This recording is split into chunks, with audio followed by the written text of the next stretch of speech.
Agora. Boa noite a todos, gente. A gente vai dar início à palestra de moda circular com os cases da Rafi e da Taylen, que será proferida pelo Vitor Almeida e pelo Gabriel Rodrigues. Agradecemos aos palestrantes e a todos que se inscreveram. A gente informa que a partir de agora a atividade está sendo gravada, a gravação vai estar disponibilizada no YouTube do Departamento de Administração. A gente pede que os participantes eles desliguem suas câmeras e microfones, e além disso a gente pede que as perguntas elas sejam enviadas pelo chat. Participem da nossa campanha de solidariedade. Nessa edição, a instituição beneficiada será a Ampare, e a gente está aceitando doação de cesta básica, alimentos não perecíveis e fraldas geriátricas MG. Ficaremos muito gratos se vocês puderem contribuir com a campanha, e agora eu vou passar a palavra para os palestrantes.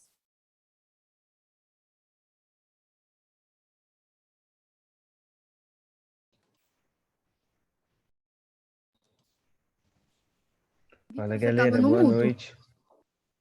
Almeida, você tá no mudo mesmo?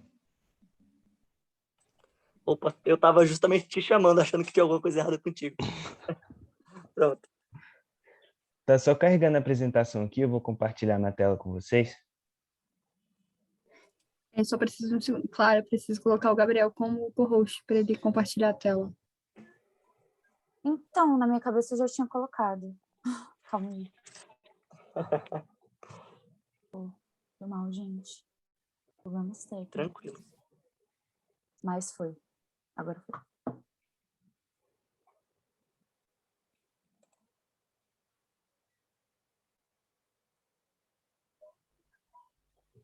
Tela?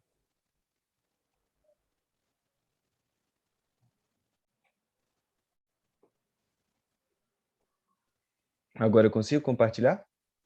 Consegue. Uhum. Beleza. Sim.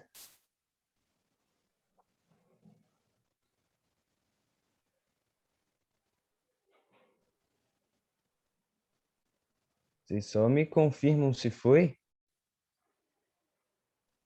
Tá carregando ainda.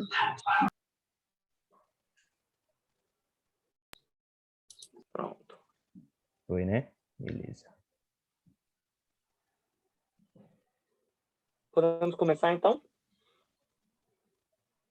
Podem sim, gente. Sintam-se à vontade. Fechou, então. Gente, queria, então, primeiro dar boa noite a todos, dizer que é um prazer estar aqui. Eu cansei de vir em palestra da Semana Acadêmica, e eu ia mesmo. Sim, é lógico que eu também tirava um tempo para descansar, porque eu também sou filho de Deus.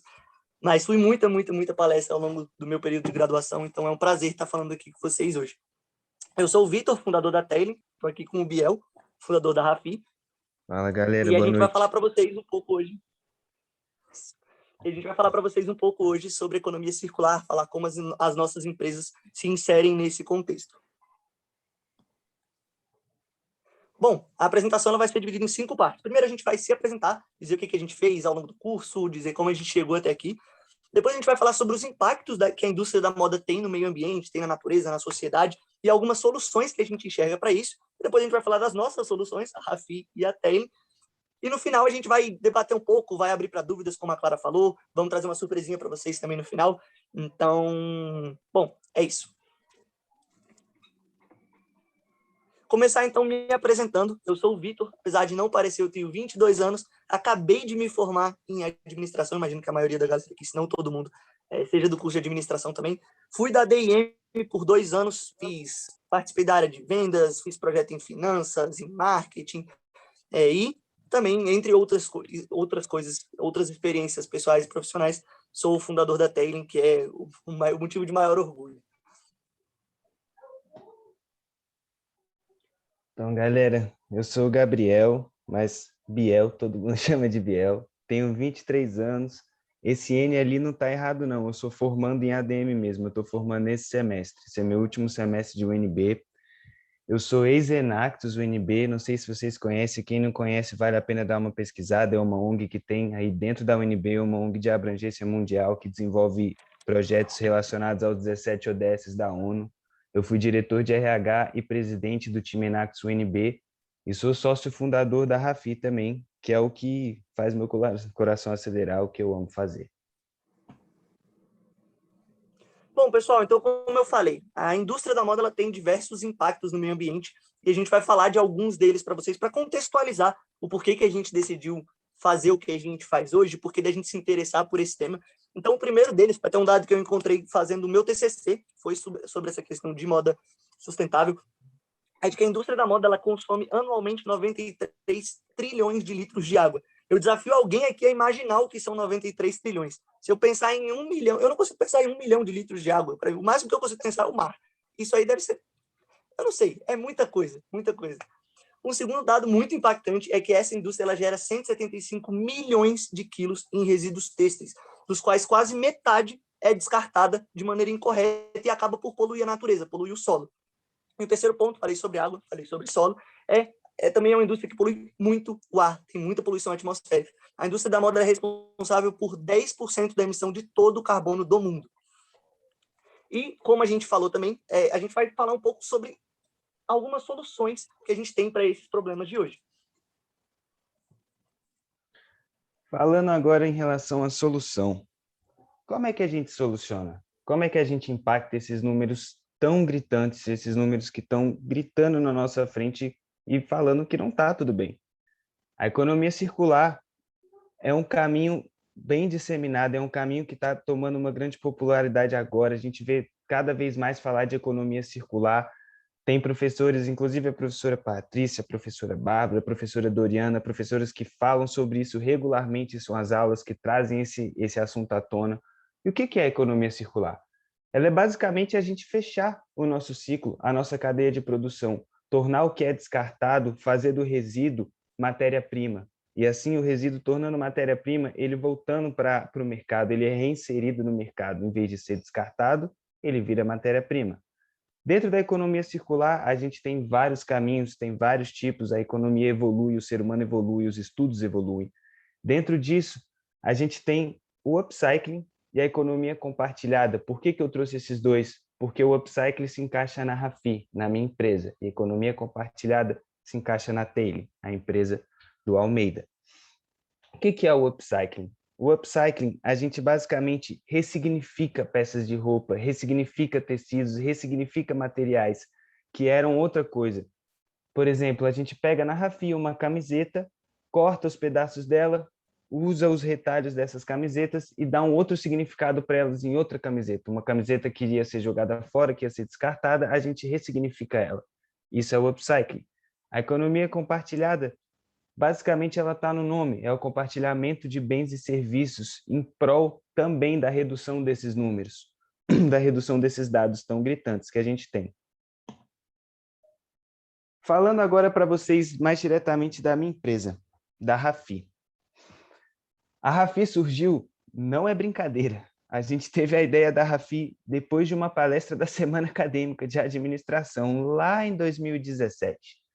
Foi uma palestra do Impact Hub.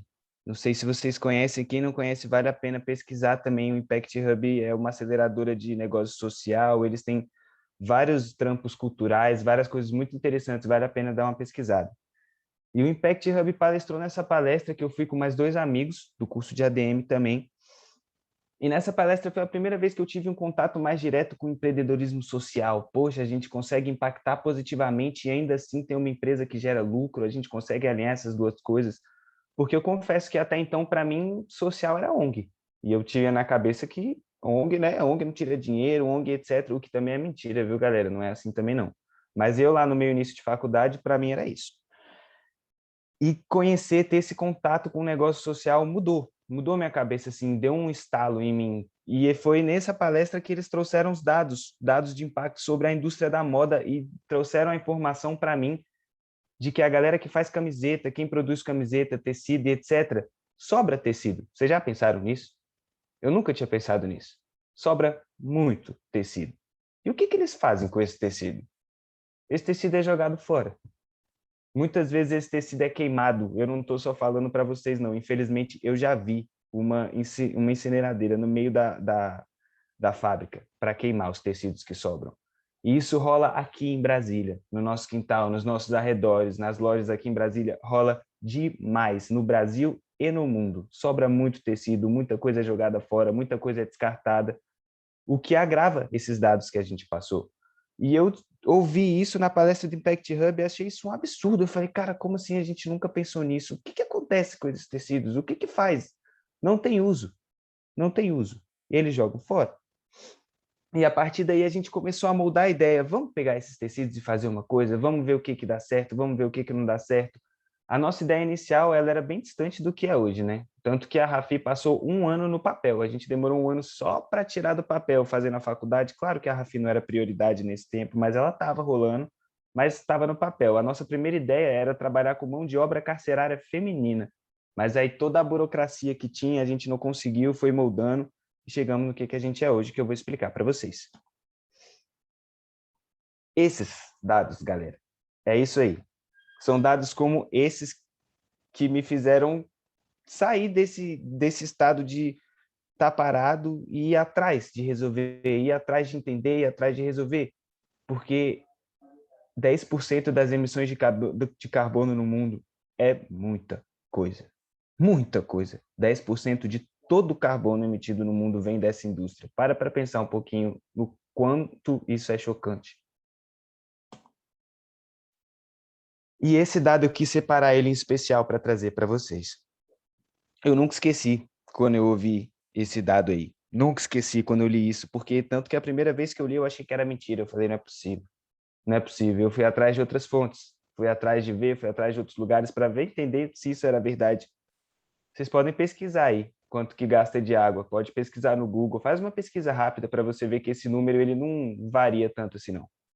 É esse número, e aqui está para baixo, porque tem fontes que dizem que é mais. Mas 2.720 litros gasto médio de água para produzir uma camiseta.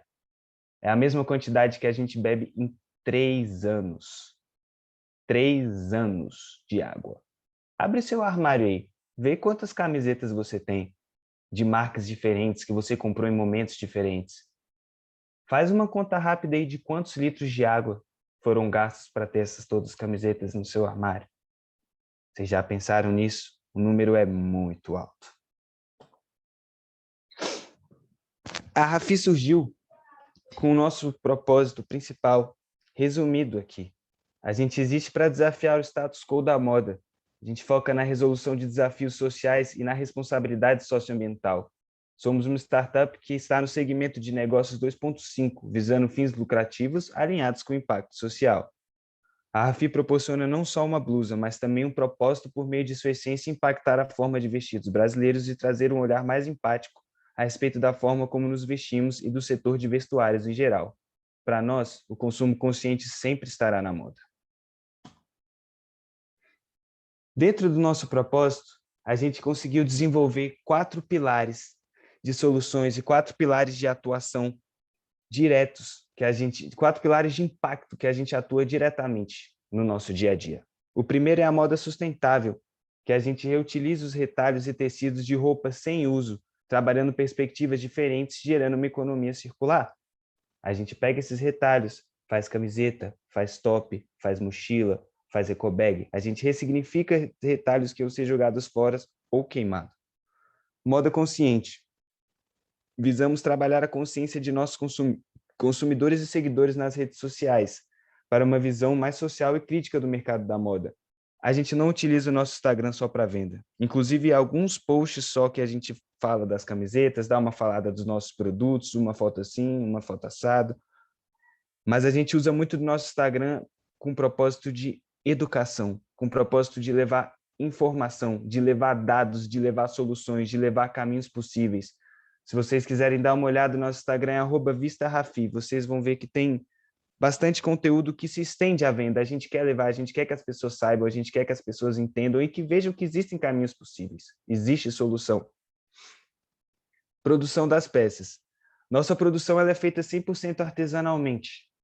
A gente faz o trabalho 100% à mão e a gente faz de slow fashion. A gente produz poucas quantidades por vez em temporadas espaçadas. Então, esse nosso estilo de produção, ele reduz muito o impacto e ele é todo artesanal, o que causa em peças sustentáveis e únicas. Nenhuma peça da Rafi é igual à outra. Pode ter a paleta de cor parecida, mas a disposição do retalho na camiseta nunca é a mesma. Tanto que as nossas camisetas a gente dá nome para elas, porque cada uma é uma, então cada uma tem um nome. Doações. Esse foi o jeito que a gente achou de abarcar o braço assistencialista, que era algo que a gente já queria fazer na nossa gestão, era algo que a gente já queria encaixar no nosso dia a dia.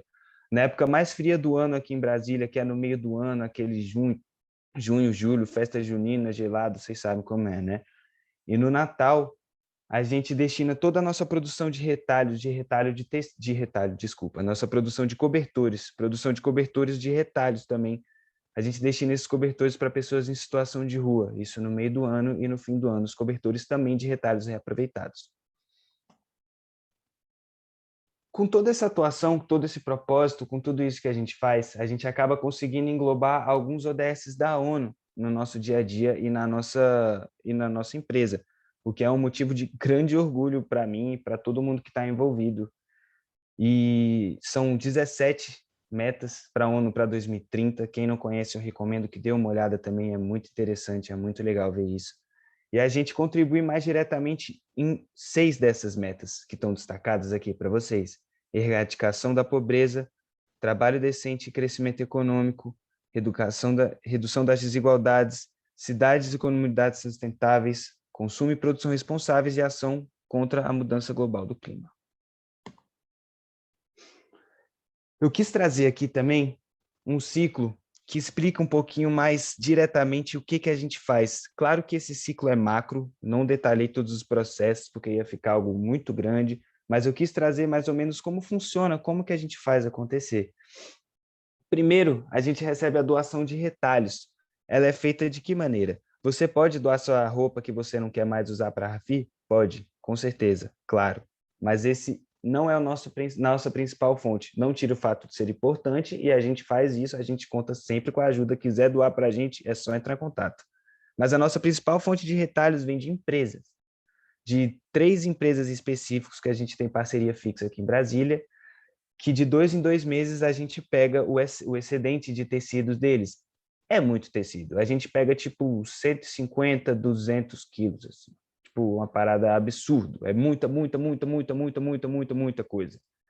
A gente pega de 2 em 2 meses, que é o que a gente consegue fazer. Mas a gente queria pegar todo dia. Claro, queria pegar. Esse é o problema. O nosso estoque, ele tem limite. O nosso espaço tem limite. Mas o retalho não para. O retalho não para de chegar, não para de ter retalho nas lojas, as lojas não param de fabricar uniforme, a galera não para de mexer com tecido, o retalho sempre tem. O nosso sonho é conseguir pegar o excedente de todos os dias. Todo dia a gente quer estar lá e pegar retalho, é a nossa intenção, mas infelizmente a gente ainda não consegue. Vamos conseguir um dia, com certeza. Pegamos esses retalhos, o que a gente faz? Existe uma separação deles.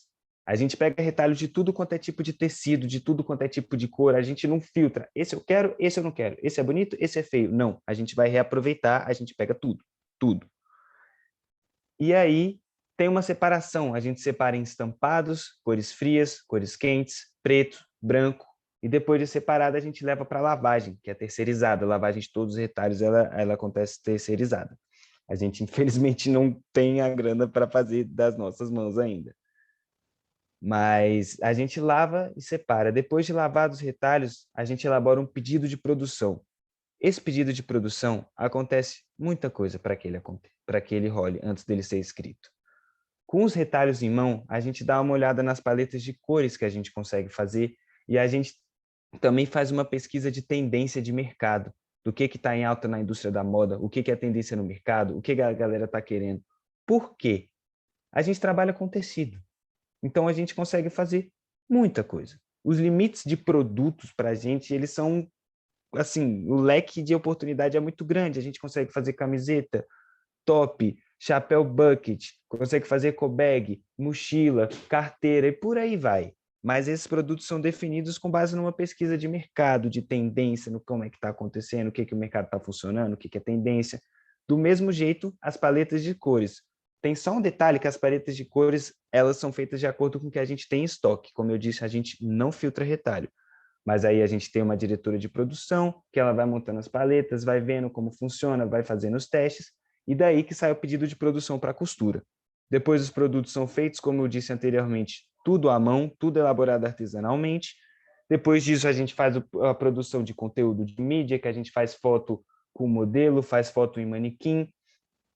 E depois disso, o lançamento do produto, a gente sobe o produto no site, padrão, faz toda a comunicação no Instagram, que tem produto novo, etc., e lança o produto. Mas como é que a Rafi fecha, então, o ciclo dela? Além de a gente reaproveitar tecidos que seriam descartados de empresas que geram muito resíduo, além disso, a gente também aceita seu produto Rafi de volta. Se você cansou do seu produto, você, não sei, rasgou e você não quer consertar, teve um rasgo que você acha que não quer consertar, caiu alguma coisa, manchou, não sai, a gente aceita de volta, que o seu produto Rafi, ele vai ser cortado de novo e os pedaços dele vão ser reutilizados na nossa produção. Aqui estão as fotos dos nossos produtos já prontos para vocês. Está em produção agora, a gente está fazendo produto novo, isso é spoiler, mas tudo bem. Estamos fazendo chapéu bucket e estamos fazendo top também. Segunda-feira lança no site a mochila de retalho de jeans também, várias novidades. Mas esses produtos que estão com as fotos aqui são os produtos que a gente já tem prontos. Se você quiser comprar lá agora no nosso site, a gente tem esses produtos prontos, lindos e tá lá para vender. Ecobag de retalho de jeans e camisa de retalho. Uma curiosidade, em uma ecobag, a gente consegue usar cerca de 3 a 4 calças jeans. São 3 a 4 calças jeans que iriam para o lixo, que estão sendo reinseridas no mercado. Essa aqui é a nossa equipe. Acho que cortou o rosto da Darinha aqui. Mas essa é a nossa equipe. Ali em cima a Darinha, que é a nossa diretora de marketing. Eu, no meio, fundador, diretor administrativo financeiro. E ali embaixo temos a Lu, que é a nossa diretora de produção. A gente tem nós três, que somos 3 sócios, que a gente trabalha nessas áreas. E a gente ainda tem 3 terceirizados que trabalham junto com a gente, são 2 na parte da costura, 2 costureiras, e mais uma que trabalha na parte com a lavagem das roupas. A gente tenta sempre priorizar na contratação de terceirizado, a gente tenta sempre priorizar a contratação de mulheres, a gente tenta sempre dar essa visão a mais para a galera que está trabalhando com a gente, dar mais oportunidades, a gente sempre prioriza por mulher. E, então, somos nós 3, os sócios, e mais as 3 terceirizadas.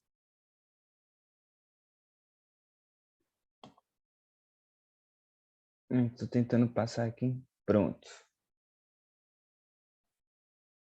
Aqui estão nosso endereço. Lembrando que a gente não tem loja física, galera. Esse endereço é o do nosso escritório. Mas se você tiver qualquer curiosidade, quiser experimentar uma peça, quiser chegar lá só para dar um oi mesmo, saber mais do negócio, como é que a gente faz, vai ser o maior prazer te receber lá. A gente está sempre por lá. Conic, eu costumo dizer que é a minha segunda casa. Estou muito lá. Então, a gente sempre está lá. O nosso Instagram, o site, a gente faz as nossas vendas pelo site. A gente não faz venda pelo Instagram. O nosso Instagram tem aquele todo propósito de reeducação e etc. que eu tinha comentado antes. O nosso WhatsApp e o nosso e-mail. Agora eu vou passar a palavra para o Almeida para ele falar sobre a Tailing para vocês.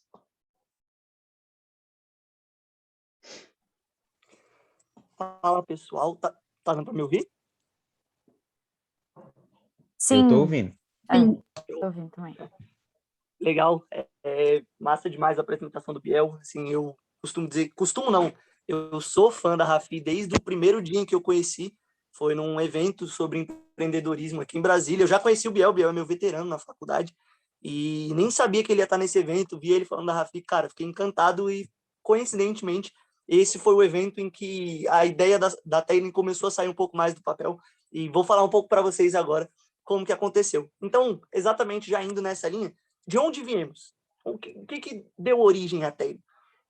Eu gosto de dizer sempre que um empreendedor, e eu não gosto muito desse título, tá? Eu acho que ele está muito em voga hoje em dia, mais do que deveria, muito romantizado, vou até falar sobre isso mais para frente, mas eu costumo dizer que o empreendedor ele nada mais é do que um resolvedor de problemas. Então, é alguém que encontrou um problema que precisava ser resolvido e começou a pensar numa solução para aquilo. Então, fica até a dica, se tem alguém aí na plateia que pensa em empreender. Eu pensava muito nisso, cara, eu vou empreender, mas com o quê? Eu não sou bom em nada, eu só gosto de futebol.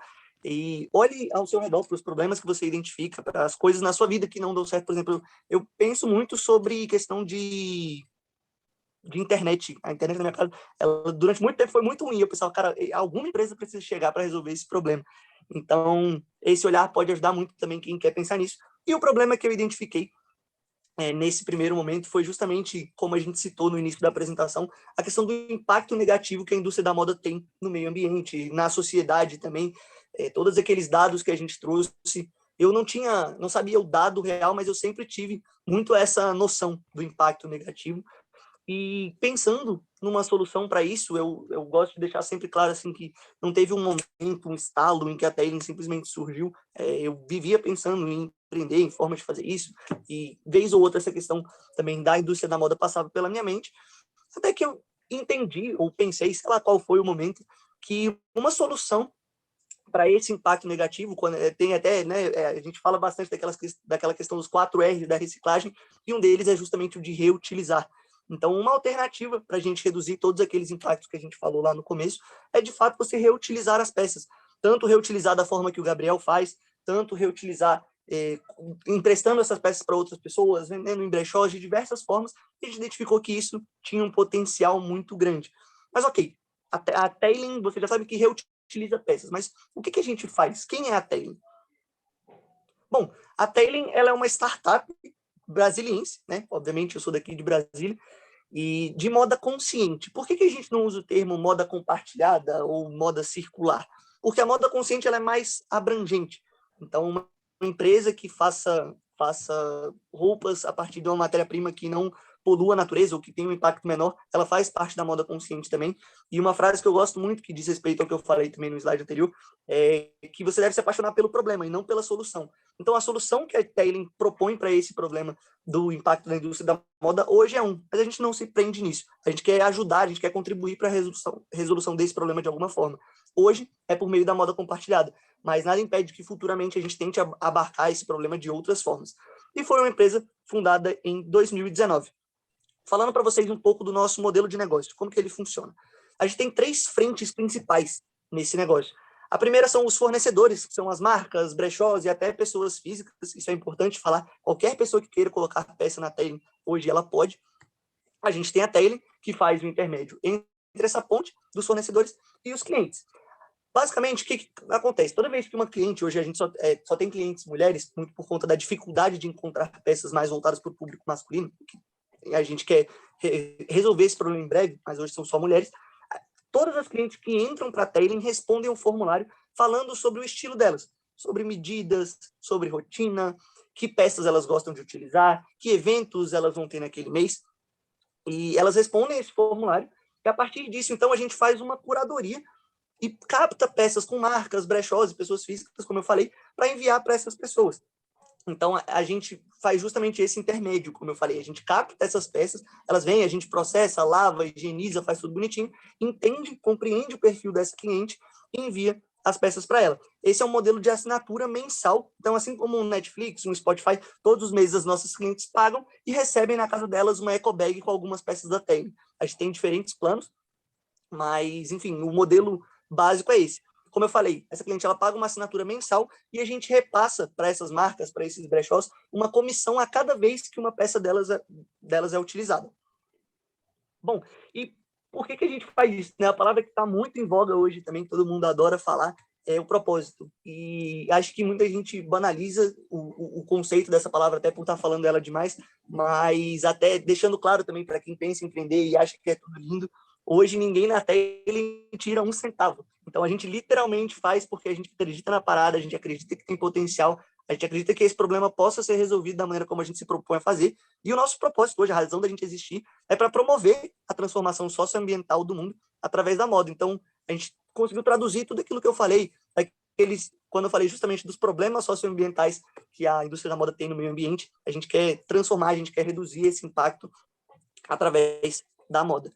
Bom, falando um pouco para vocês de quem faz isso acontecer, a Tailing hoje é composta por 2 pessoas. A primeira sou eu, fui o fundador da Tailing, cuido mais dessa parte de parcerias, tanto com os brechós, com as marcas, cuido um pouco mais também da parte administrativa, que foi justamente o que eu me formei, de finanças. Até pouco tempo cuidava da parte de marketing, que hoje é o meu sócio, o Marcelo, que cuida. E aí, spoiler para vocês, não tão spoiler assim, porque a gente já falou um pouco sobre isso no nosso Instagram ontem, mas a Tailing acabou de abrir uma vaga nova voltada para a parte de fashion, para a parte de moda, justamente para a escolha das peças que são enviadas para os clientes. Hoje essa escolha ela é feita de maneira terceirizada. A gente tem uma parceira nossa que é formada na área de moda e ajuda a escolher as peças que são enviadas para os clientes, mas a gente quer alguém que esteja dentro do time, que vá assumir esse corre com a gente. Então, se você está assistindo a apresentação aí, você curte essa parte de moda ou conhece alguém que se interessa, dá uma olhada lá no nosso perfil do Instagram, @TailingBrasil, eu vou deixar no final da apresentação também, que lá a gente explica um pouco mais sobre a vaga e como se candidatar. Não é necessário nenhum tipo de experiência, só a vontade de empreender, de fazer algo diferente e também, obviamente, o interesse por moda. Bom, agora eu vou contar para vocês um pouquinho da história, o que trouxe a gente até aqui. Eu falei já que a jornada ela pode ser muito tortuosa, então eu quis trazer isso justamente para vocês verem que a jornada da Tailing, inclusive esses dias eu fiz um post sobre a Tailing, muita gente veio falar, caramba, o negócio tá virando, hein, tá dando certo, não sei o quê. E, cara, as pessoas não sabem metade do que acontece, então eu gosto de trazer o lado obscuro, assim, também, que geralmente a gente não vê nas palestras, nos livros, nos podcasts, ninguém fala sobre essa parte, e a Tailing está justamente nessa fase hoje. Então, a ideia surgiu, né, digamos assim, ela teve início, como eu falei, não teve um momento, mas o dia que eu coloquei ela em prática foi no dia 25 de agosto de 2019, para ser mais preciso, e tem um asterisco ali na ideia por 2 motivos. Primeiro, porque ela ficou só na ideia por um bom tempo, e segundo, também porque era uma ideia diferente. O modelo que a gente se propunha fazer até então era do aluguel e empréstimo de peças avulsas. Então, por exemplo, vou para uma festa no final de semana, preciso de uma blusa preta para ir para a festa. Eu vou entrar na Tailing, vou pedir, a Tailing vai entregar lá em casa. Era algo mais esporádico, mais ocasional. Mas a gente, por alguns motivos, tanto conversando com clientes, quanto conversando internamente, na verdade, perdão, estava dando um spoiler.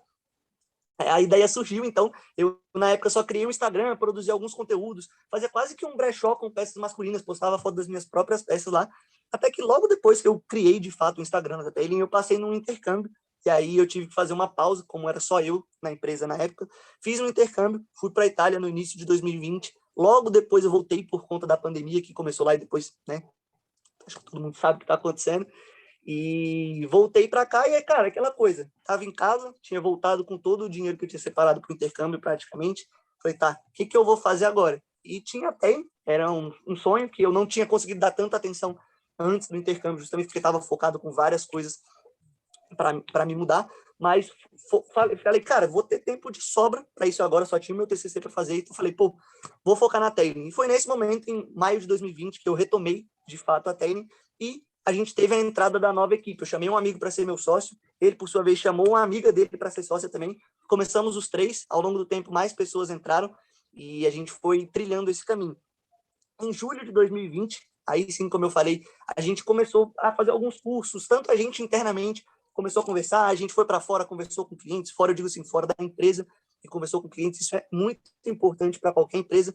Conversamos, a gente fez alguns cursos, algumas mentorias, principalmente voltado para essa parte de startup, de empreendedorismo, da nova economia, né? Quando a gente fala nesses modelos de negócio disruptivos, é completamente diferente a maneira de você gerir, de você crescer uma empresa dessas. Então a gente foi se informar, a gente correu atrás de conhecimento. E numa dessas mentorias, num desses cursos que a gente fez, a gente percebeu justamente que aquele modelo inicial do aluguel de peças avulsas, ele não era viável por diversas formas. Ele tanto não era tão desejado assim por parte das pessoas, quanto ele tinha alguns desafios logísticos e o principal de todos, o financeiro. Então, o valor do aluguel de uma única peça, ele teria que ser muito mais baixo do que o valor da compra da peça em si, até mesmo num brechó, que acabava sendo um concorrente da Tailing. E se esse valor fosse muito baixo, assim, a gente simplesmente não conseguia se pagar a logística. Só a gasolina hoje está quase R$ 7, né? Então, vocês imaginam o custo que a gente não teria com logística para levar uma única peça de um lugar a outro. Então, nesse momento, a gente mudou para aquele modelo de negócio que eu falei anteriormente, e aí passamos por um processo de estruturação, de entrar em contato previamente com esses fornecedores, das peças e tudo mais, até que em outubro de 2020, menos de um ano atrás, a gente iniciou a nossa operação e teve as nossas primeiras clientes. Foi um momento assim, cara, histórico, eu nunca vou esquecer. A Tailing pode, enfim, não virar uma empresa gigantesca que a gente sonha que ela seja, mas aquele momento das primeiras clientes entrando é algo que eu vou guardar com muito carinho. E, bom, ao longo desse tempo a gente desenvolveu a ideia, a gente fez várias mudanças, a gente conversou com muita gente, a pandemia melhorou, a pandemia piorou nesse tempo, até que em 2020, foi ali abril de 2021, ali mais ou menos na época do segundo lockdown, né, do lockdown mais para o início desse ano, a coisa ficou muito apertada para a gente, tanto em questões financeiras, quanto em questão de motivação mesmo, de não ver as coisas virando no dia a dia, mais uma vez reforçando, não é uma jornada linear, não é uma jornada fácil. quem já empreende deve saber, e quem quer empreender, acostume-se com isso, tenha isso em mente. E em abril de 2021, a gente resolveu dar uma pausa na empresa, as coisas não estavam fluindo como a gente esperava. E, bom, por ser o fundador, eu pensei nesse momento, cara, eu vou só manter entregando para as clientes que a gente já tem hoje. Não eram muitas e ainda não são também. E era algo que era viável de se fazer, muito por não querer largar o osso, do que por, de fato, ter alguma luz no fim do túnel naquele momento, sabe? Então, eu falei, cara, eu vou seguir entregando as peças para os nossos clientes e aí eu ganho um tempinho para pensar o que eu vou fazer sobre isso. E, como eu falei lá no início, é o que me move, é o que aquece meu coração, e eu não consegui deixar a ideia de lado. Então, agora, justamente em setembro, a gente retomou as nossas atividades, a gente nunca parou de entregar para os clientes que a gente já tinha, mas retomamos postagem, retomamos a pensar estrategicamente a empresa e temos também a nova equipe, como eu falei, o Portela, o meu sócio, e estamos em busca também, pelo menos, de uma terceira pessoa para esse primeiro momento. Então, essa é a nossa trajetória até aqui. Espero que daqui a alguns meses ou alguns anos eu possa voltar aqui para falar para vocês uma nova fase da técnica. Esse momento que a gente está agora deu super certo e a gente está fazendo outra coisa, ou, enfim, que a gente está crescendo para outros estados. É muito sobre isso. O processo, ele é cansativo, mas ele é muito divertido também. E, bom, agora finalmente chegando no assunto que a gente chegou aqui para falar, né? Justamente a questão da economia circular, da economia compartilhada, que, como o Biel falou, se insere nesse conceito. Como que esse conceito se aplica na Tailing? Por que a Tailing é uma empresa de economia compartilhada? Então, eu trouxe aqui um modelinho para exemplificar mais ou menos como funciona. Né, eu já tinha trago o modelo anterior, mas aqui mais para exemplificar essa questão da economia compartilhada. Então, a gente aqui tem a representação do que seriam as nossas clientes, a Tailing ao centro de tudo isso, fazendo justamente a gestão das peças. Das peças que são enviadas e devolvidas por essas clientes. Então, é por isso que a gente chama de economia compartilhada. A mesma cliente que usa uma peça no mês, devolve para a gente, vai receber a peça que foi utilizada por outra cliente. E a gente tem que ter muito cuidado, obviamente, com a questão da lavagem, da higienização, ainda mais em momento de pandemia, o que linka diretamente com o próximo ponto, que é dos principais desafios que tem esse modelo. Então, a economia circular como um todo, ela é relativamente nova, a economia compartilhada também. Então, quando a gente pensa no primeiro negócio que as pessoas estão mais familiarizadas da economia compartilhada, é o Uber, que é, de certa forma, recente, assim, se você for pensar. E a questão cultural, ela é um desafio muito grande para a gente, porque hoje em dia, para as pessoas pegarem Uber, é algo comum.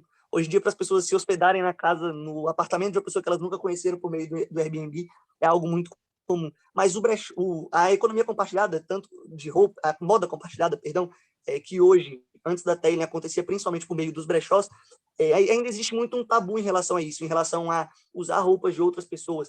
A gente ouviu bastante pessoas falando sobre a higienização, até sobre a questão de energia nas próprias roupas. Isso é algo que a gente tenta quebrar, a gente tenta ensinar as pessoas, a gente entende que esse é um processo completamente natural, e como eu falei lá atrás, esse é um dos problemas de você trazer novos modelos de negócio, ideias disruptivas, você tem toda essa questão cultural que você tem que quebrar. Então, quem entrar no nosso Instagram vai ver, a gente, obviamente, posta foto das roupas também, fala sobre a Tailing como um todo, mas a maioria dos nossos posts são educativos para mostrar para as pessoas que a economia circular, a economia compartilhada, principalmente de roupas, ela é uma realidade, ela é viável, ela pode ser muito benéfica de diversas formas.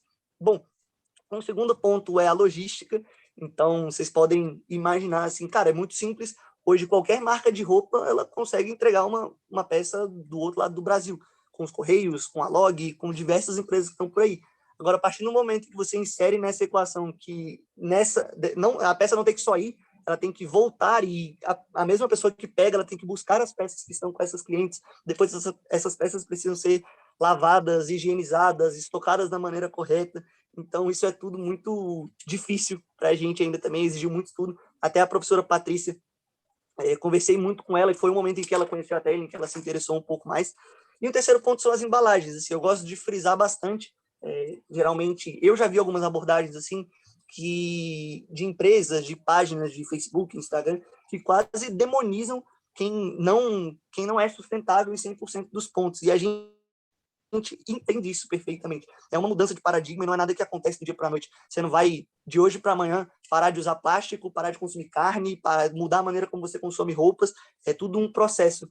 E a gente, até olhando para isso, a gente entende também que não tem como a própria Tailing ser 100% sustentável. As nossas entregas hoje são feitas por carro, que por si só ainda não é elétrico, ainda não tenho dinheiro para comprar um Tesla, mas que por si só não é sustentável. Então a gente entende que não tem como ser sustentável em todos os pontos, mas um dos que a gente tentou abarcar e que vem sendo um desafio, mas que vem sendo muito positivo trabalhar em cima disso também, são as nossas embalagens. Então, a gente inseriu recentemente, as nossas embalagens eram caixas de papelão, e a gente recentemente trocou, assim como o Biel estava falando, para ecobags, por elas serem justamente mais sustentáveis, por serem retornáveis. Então, todos os meses, junto com as peças, as nossas clientes recebem na casa dela uma ecobag da Tailing, que elas podem usar também ao longo do mês, que elas podem levar para diferentes ocasiões, depois elas vão devolver e receber uma nova, assim como as roupas. Funciona quase como mais uma peça. Bom, eu falei muito sobre os impactos negativos que a indústria da moda tem na Tailing, ou tem, perdão, no meio ambiente, na sociedade, e quero falar, então, como que a Tailing, quais esses impactos que a Tailing busca atacar, quais são os impactos positivos que a gente enxerga da Tailing. O primeiro deles é a redução da poluição ambiental, principalmente da poluição envolvida no processo produtivo das peças. Então, como eu falei, a questão de reutilizar as peças faz com que não seja necessário produzir tantas peças novas. A gente acredita que hoje existam na rua peças suficientes para todo mundo, a gente só precisa saber distribuir da forma correta. Então, a partir do momento em que a gente faz isso, a gente reduz a produção e, consequentemente, também os impactos ambientais dela. O segundo ponto é a facilitação do acesso a roupas de qualidade.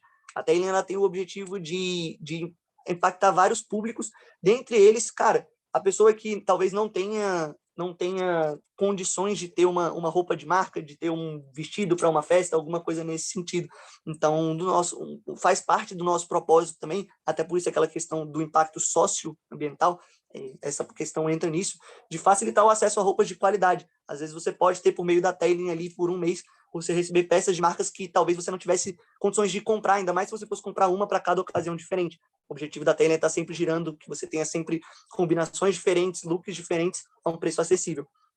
E o terceiro ponto também, existem vários outros, mas aqui, para focar para a apresentação também não ficar muito longa, é o estímulo à economia local. Então, não que haja nenhum tipo de embate, nenhum tipo de guerra com as grandes marcas, pelo contrário, a gente enxerga elas como muito necessárias e parceiras nesse processo, mas a Tailing hoje se propõe a justamente desconcentrar essa renda, esse dinheiro que fica muito na mão das grandes marcas e trazer ele para a economia local. Então, como eu falei, nós temos marcas locais, temos brechós, temos próprias pessoas físicas, como eu disse, qualquer pessoa pode colocar peças para rodar na Tailing hoje. Então, a gente consegue empoderar essas pessoas, trazer o dinheiro para a mão delas, em vez de um dinheiro que seria só mais uma venda para uma marca muito grande. Bom, e para finalizar, então, eu gostaria de trazer algumas considerações, falar sobre essa jornada como um todo, o Biel vai falar também. Eu queria, cara, foi algo que, como eu falei, a gente lê muito livro, a gente vê, pelo menos eu leio muito livro, vejo muita palestra, e é algo, as pessoas pouco falam sobre o lado obscuro, sobre o lado ruim, sobre o lado cansativo do empreendedorismo, e a gente queria trazer algumas coisas nesse sentido, que, cara, é zero glamuroso, assim, sabe? É muito legal você poder, até como estou fazendo aqui agora, é a primeira vez que isso acontece, inclusive, é muito legal estar aqui dando uma palestra para vocês e sendo, de certa forma, reconhecido. Fiquei muito feliz com o convite do pessoal para estar presente na Semana Acadêmica, mas, cara, isso aqui não é nem 1% do tempo, sabe? A grande parte do tempo é passando roupa, discutindo coisas importantes para a empresa, resolvendo perrengue, resolvendo BO. Então, não acreditem, eu já vi gente falando, queria empreender para ser meu próprio chefe. Cara, quando eu trabalho, inclusive ainda trabalho em outro emprego, que lá são 8 horas por dia. A Tailing é 24/7, eu não descanso no final de semana, não descanso de noite, o tempo inteiro ligado, quando bate a cabeça no travesseiro, pensando nisso também. Então, tenham isso em mente, não é para desestimular ninguém, justamente para que as pessoas que entrem nessa jornada, que é muito difícil, elas entrem já sabendo o que elas vão enfrentar. É lógico que a jornada de cada um ela é diferente, mas queria ressaltar esse ponto. E, além disso, quando eu falo sobre a trajetória, cara, a jornada do empreendedorismo, ainda mais nesse estágio em que você não é conhecido, você não tem muitos clientes, você não está no hype, digamos assim, ela é muito, muito, muito solitária. Então, tem várias coisas que você tem que decidir sozinho, ou só com a sua equipe ali, que, cara, agradeço muito a todas as pessoas que passaram pela Tailing até hoje, pelo Portela que está comigo agora, e queria ressaltar a importância disso para vocês, cara, a importância do time, a importância de vocês escolherem bem as pessoas que vão passar por esse processo com você, porque, cara, é longo, muitas vezes você vai ver as pessoas mais do que você vê sua própria família, e se não for prazeroso, se não for pessoas com quem você se dá bem, com quem você tem prazer em estar com elas, vai ficar difícil, porque não tem dinheiro, pelo menos no primeiro momento. Se você não curtir a parada, se não for prazeroso, vai ficar puxado. E, cara, um outro ponto, eu, né, como eu falei, sou formado em administração, aprendi muito, muito, muito aqui, sou muito grato, mas uma dica que eu queria dar para quem está assistindo, principalmente para quem está nos primeiros semestres, assim, cara, busquem todas as formas de conhecimento que vocês puderem. Sejam livros, quem não curte ler igual eu não curtia há pouquíssimo tempo atrás, cara, podcasts, filmes, livros, qualquer coisa assim que vai te agregar além de só o conhecimento acadêmico, sabe? E aí falando sobre as próprias oportunidades que a universidade te dá. Eu fui da DM, foi minha grande escola, mudou minha vida, assim, foi minha primeira experiência profissional. Aprendi demais lá, até ele não existiria, eu não estaria traçando o caminho que eu estou traçando hoje, se não fosse pela empresa Júnior.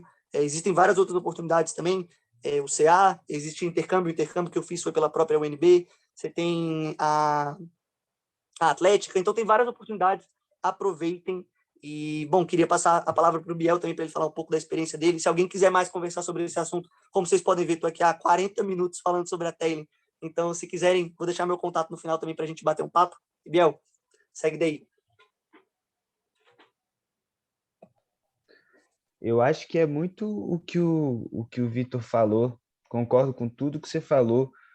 E, mano, acho que a jornada ela não é reta, assim, sabe? Esses aprendizados que você tem na faculdade são muito importantes mesmo. A escola do Almeida foi a ADM, a minha escola foi a Enactus. A Enactus me ensinou muito, assim, foi na Enactus que eu comecei a ver o mundo acontecer em prol de projeto sustentável, vi como é que faz as coisas, como é que se negocia um projeto sustentável, como é que faz as coisas acontecerem. E a UNB tem muita oportunidade, assim, muita mesmo. A Enactus e a ADM são só duas delas, tem muita coisa aí dentro que dá para aprender. E é isso, a jornada não é reta, não é reta, você vai cair, tem dia que vai dar tudo errado. E, sinceramente, eu acho que o que me faz continuar e o que faz o Almeida continuar também, o que faz o Vitor continuar, é acreditar no propósito, acreditar no que tu está fazendo, acreditar que mesmo que aquele impacto que você esteja causando, mesmo que seja uma parcela pequena, que sejam, sei lá, 5 quilos de tecido de toneladas que são desperdiçadas, esses 5 quilos não estão sendo mais queimados. Esses 5 quilos estão voltando para o mercado por nossa causa. Então, isso é uma coisa que me mantém muito focado, assim, acreditar no propósito e acreditar que a gente consegue impactar e mudar essa realidade que, infelizmente, é triste. E eu acho que isso mantém muito de pé. E as coisas que o Almeida falou também, eu ia falar muita coisa que você falou, mas você já passou, eu concordo com tudo. Perdão, moleque. Né? Vai daí. Tava mutado aqui. Como eu falei, a gente queria trazer um presentinho para vocês até o final. O Biel já participou de outra semana acadêmica, mas tenho certeza que ele está honrado também. É a minha primeira vez, então estou muito feliz. Cada uma das 35 pessoas que está aqui agora significam muito para mim. É a primeira vez que eu falo da Tailing assim, para tanta gente. E a gente queria agradecer isso de alguma forma, então a gente preparou uma promoçãozinha, até porque, né, a gente é vendedor, né, Biel? O empreendedor tem que ser assim o tempo inteiro. Então, a gente fez uma promoção da Tailing juntamente com a Rafi. Então, a gente, da Tailing, está dando 50% de desconto para quem assinar no primeiro mês. Basta escanear esse QR Code. E, cara, imagino que tem gente assistindo pelo celular também que não conseguiria escanear. Pode falar com a gente pelo Instagram, que eu vou deixar no final. Pode mandar mensagem no WhatsApp, pode mandar mensagem aqui no chat, que a gente dá um jeito. E cada uma dessas pessoas que assinar vai receber, além das peças que ela já receberia na box, vai receber uma peça da Rafi também. Então, quem assinar vai poder ter o contato com as duas marcas aí, viver essa experiência, saber na prática um pouquinho do que a gente está falando aqui. Bom, só resta agradecer a presença de cada um de vocês. Como eu falei, tá o contato aí na tela, tá o contato aí na tela. A Bárbara mandou aí também no chat o Insta da Tailing, imagino que ela vai mandar o da Rafi também, que estão inscritos aí. E a gente queria, então, se o Biel quiser complementar alguma coisa, mas se não, a gente queria abrir para as dúvidas, para vocês fazerem comentários, sugestões, até feedback sobre a apresentação são sempre bem-vindos também.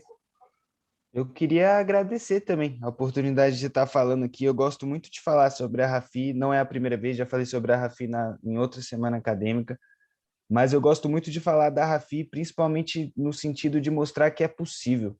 Eu acho que muita gente fala do problema, muita gente fala do impacto, muita gente fala do que está sendo destruído, do que está impactando, mas pouca gente fala da solução.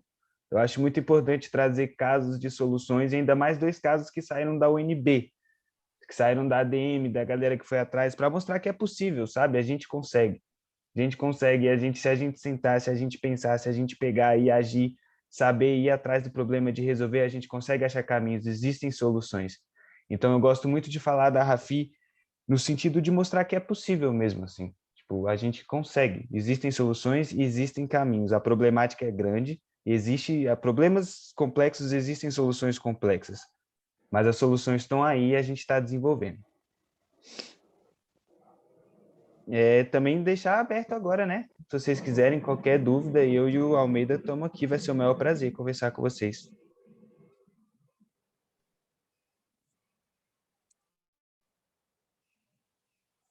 Alguém? Gente, não é uma dúvida, mas eu já ia, né, finalizar, na verdade, a palestra, se ninguém tiver nenhum comentário ou dúvida, mas só comentando que muito massa, tanto a palestra quanto tanto a iniciativa de vocês também. Acompanho, né, pelas redes ambos, o colega, né, ao longo da graduação, aí a gente se trombou ao longo desses anos, nessa época que estava presencial e tal, e muito, muito massa e é admirável a força de vontade, o propósito, tudo isso. Queria comentar isso. Muito massa. Acho que rolou uma pergunta para a Rafi aí.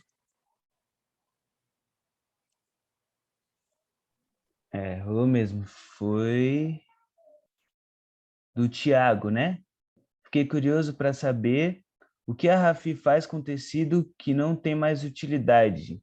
Em que sentido, Tiago? Não sei se você ainda está aí, se você quiser abrir o microfone para falar comigo, que não tem mais utilidade, se algum tecido que a gente pega de doação não tem mais utilidade, eu não entendi direito a sua pergunta. Seria nesse sentido mesmo. Você pegou um tecido ali, aí você recortou, pegou a parte que você queria do tecido, por exemplo. O que é feito com que que não tem mais utilidade, que não tem mais valia, assim? Fiquei curioso para saber. O que acontece? Como a gente pega todos esses tecidos, a gente tenta aproveitar até tecido que a gente pega manchado, tecido que tem pedaço pequeno. Então, por exemplo, a gente vai fazer uma leva de camiseta agora, esses tecidos não dão para camiseta, a gente deixa eles guardados, estocados, porque tem muitas vezes que a gente não consegue reaproveitar o tecido por conta do tamanho. Então, eles pegam picotado. O que a gente pega de retalho é o que eles têm lá mesmo, é a sacola deles. Então, tem muita coisa que é picotada, muita coisa que é pequenininha. Então, tem muita vez que a gente não consegue reaproveitar por causa do tamanho. Muitas vezes o corte do tecido ele é muito pequenininho para ir numa camiseta, entendeu? Aí a gente reaproveita ele em acessório, reaproveita em outra coisa. E os manchados, que vem bastante também, a gente reaproveita em produto para a gente, não vou nem mentir. A gente reaproveita em produto para mim e para minhas sócias. As meninas já fizeram muito isso com top, inclusive. Com um pedacinho manchado que a gente não faz na camisa para vender, mas a gente reaproveita para a gente mesmo. Mas pegar o tecido e jogar ele fora, isso aí a gente não faz. Até os manchados, os outros, a gente dá um jeito, a gente enfia na nossa produção de alguma forma. Respondi o que você queria?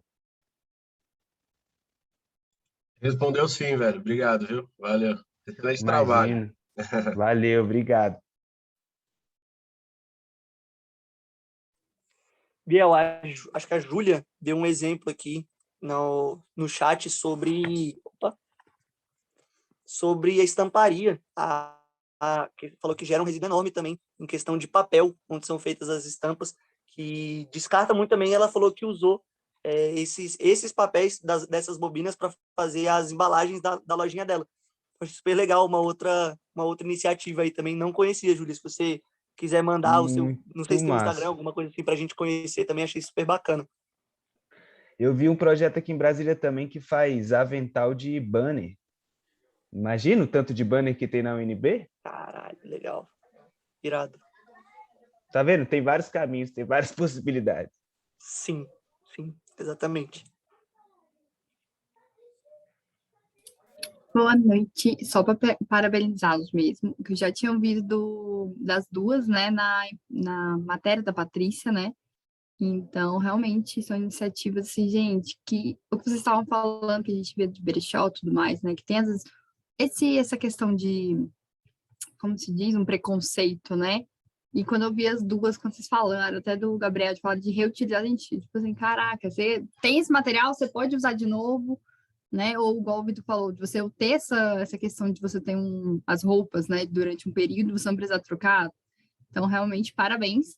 Mas até uma dúvida, uma curiosidade, Vitor, quando você falou assim, você falou, mas realmente agora, no final do eu peguei isso. Do custo que você falou, realmente, essa lavagem, ainda mais com a pandemia, você percebeu uma diferença, alguma coisa assim, ou ainda não deu para notar? Cara, então, você diz se o custo da lavagem aumentou pra gente, ou não? Isso, que você falou, que assim, teve mais cuidados, né, com tudo isso. Então, Sim. você já tinha antes, não sei. Então, a gente começou a operar de fato já na pandemia. Então, foi um custo que a gente teve que internalizar desde o início e que, como eu falei, acabou inviabilizando aquele modelo que a gente pensava de peça única. A gente teria que lavar cada uma das peças. Hoje, para ser bem sincero, a gente já, inclusive, fez externamente a lavagem com lavanderias e tal. A gente, inclusive, está buscando parcerias hoje para voltar a fazer externamente.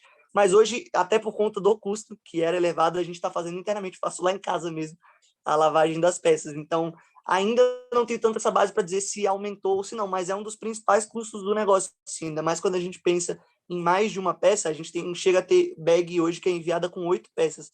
Então, o custo para lavar 8 peças ele é relativamente alto, ainda mais dependendo do local, dependendo do material da peça, ele pode ser elevado sim. Então, ainda é um desafio.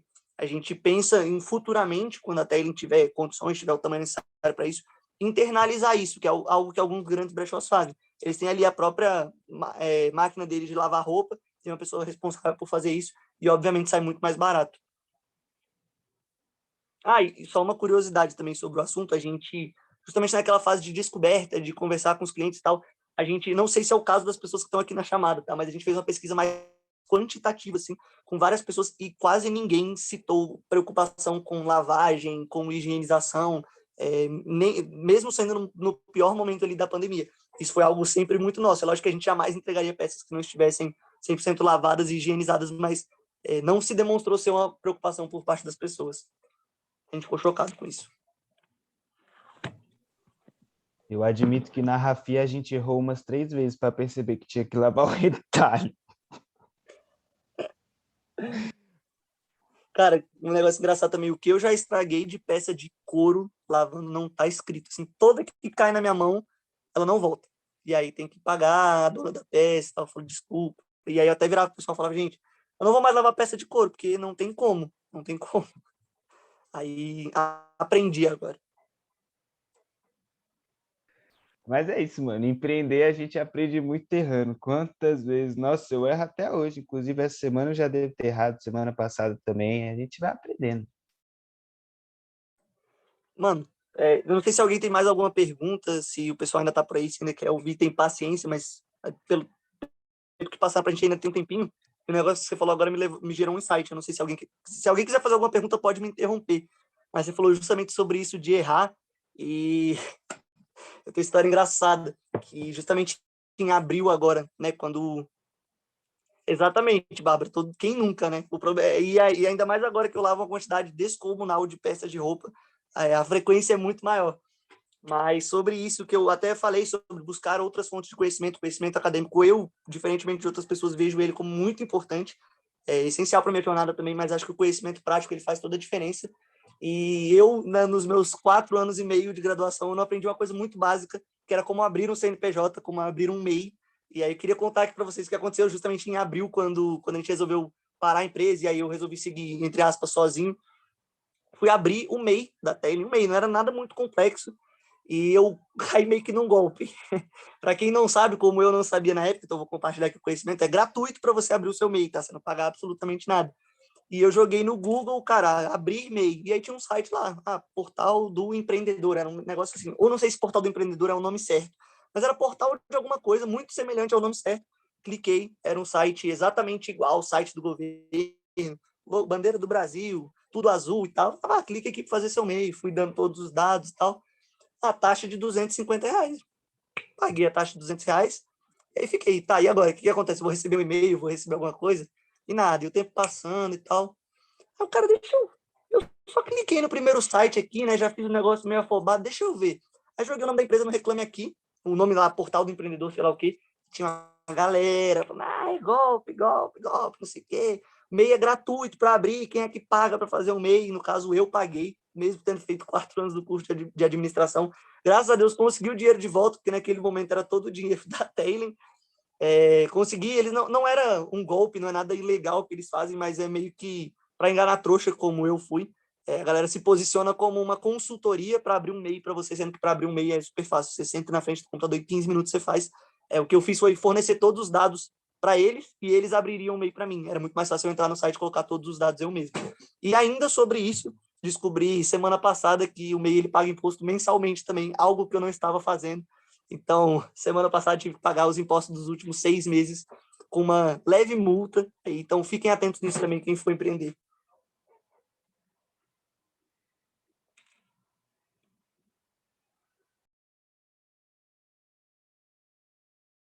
Opa, gente, se Alguém tem ninguém mais alguma tiver... pergunta para a gente?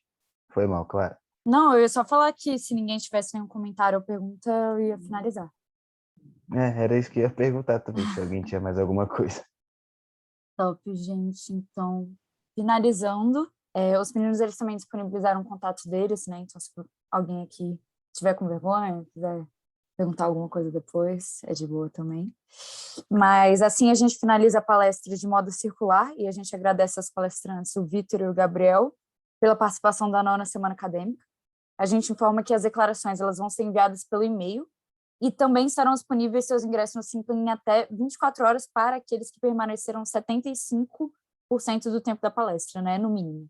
A gente também lembra que amanhã a gente tem mais atividades da Semana Acadêmica e lembrando, participem da nossa campanha de solidariedade. Nessa edição, a instituição beneficiada será a Ampare. De novo, a gente está aceitando cesta básica, alimento não perecível, fralda geriátrica MG. A gente ficaria muito, muito, muito feliz se vocês conseguissem contribuir. E a gente agradece também aos nossos patrocinadores, Barlavento e Fazenda e Mercado Malunga. Muito obrigada, gente. Boa noite.